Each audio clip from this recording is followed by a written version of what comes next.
పరాభవనామ నూతన సంవత్సరాది ఉగాది పండుగను పురస్కరించుకొని వనపర్తి వెంకటేశ్వర స్వామి ఆలయంలో గురువారం సాయంత్రం నిర్వహించిన పంచాంగ శ్రవణ కార్యక్రమంలో శాసనసభ్యులు తూడి మేఘారెడ్డితో పాటు సతీమణి శారదరెడ్డి, కుమారుడు నవనీత్ రెడ్డి పాల్గొన్నారు. ఓరుగంటి నాగరాజు శర్మ సిద్ధాంతి పంచాంగ శ్రవణం చేసి ఈ సంవత్సరం ఉన్న పరిస్థితులను, జన్మ నక్షత్రాల ప్రకారంగా జాతకలను వివరించారు. అనంతరం ఎమ్మెల్యే మాట్లాడుతూ శ్రీ పరాభవ రామ సంవత్సరం ఉగాది పర్వదినాన్ని పురస్కరించుకొని ప్రజలంతా సుఖశాంతులతో, ఆయురారోగ్యాలతో వెలసిల్లాలని ఆకాంక్షించారు. కార్యక్రమంలో municipal chairman Madhavi Ramesh, vice chairman Madhusudan Goud, Wanaparthy market yard అధ్యక్షులు శ్రీనివాస్ గౌడ్, కౌన్సిలర్లు, నాయకులు, కార్యకర్తలు, పెద్దలు పాల్గొన్నారు.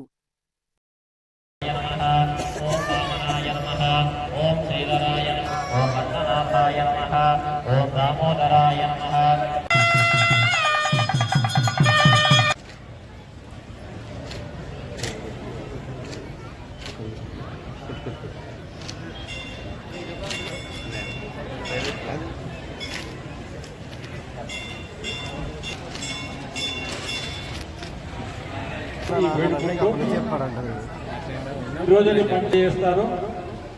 మనకందరికీ వీళ్ళ నాన్నగారు సుపక్షులు ఉగాది పంచాంగాన్ని మనకు వివరిస్తారు. సావధానంగా అందరం కూడా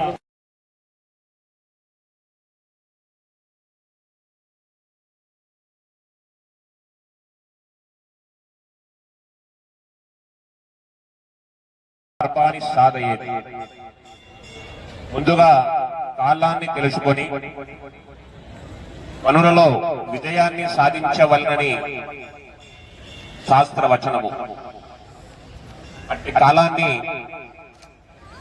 గణించడగాను మన పూర్వులు ఏర్పాటు చేసినదే ఈ యొక్క పంచాంగం. లోకోయం కర్మ సాధనం.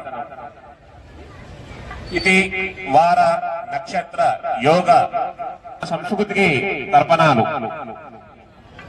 ఈ పండుగలు హైందవ సంస్కృతికి చిహ్నాలు.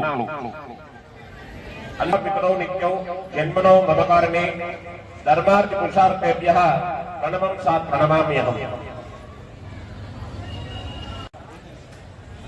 పరాభవాప్తే రాజనః ప్రాప్నోతి ప్రజానః భవంతి శుద్ధ ధాన్యాని ప్రబోధాని సువృష్టయః. ఈ యొక్క పరాభవనామ సంవత్సరము 13 మాసములతో, అంటే ఈ సంవత్సరము అధిక జ్యేష్ఠ మాసం వస్తుంది కాబట్టి సాధారణంగా సంవత్సరానికి 12 మాసాలు ఉండగా ఇప్పుడు అధిక జ్యేష్ఠ మాసం వస్తుంది కారణంగా 13 మాసాలతో 384 రోజులు విరాజిల్లుతున్నది. సంతాన సంపత్ప్రదం నాన్న